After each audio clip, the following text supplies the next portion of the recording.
What's up guys, and today I'm going to show you how to delete LinkedIn account permanently.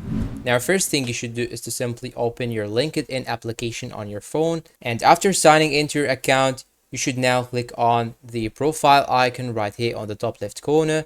Then here you should tap on settings down right here. After tapping on settings you should go and click on help center down below right here. Tap on help center. Then what you should do right now is to simply click on close your account. So I'm gonna tap on it, and after that it will show you this message. Just click on continue. Then here, as you can see, you will have to enter the reason why you are closing your account. So I'm gonna choose I am receiving unwanted contact, for example. Then click on next, and now you have to enter your password and make sure to check this box right here. Then after entering your password you can simply click on done. Then you will see this message right here. And that's all. If you find this video helpful, please don't forget to like, subscribe, comment, share, and see you in a new video.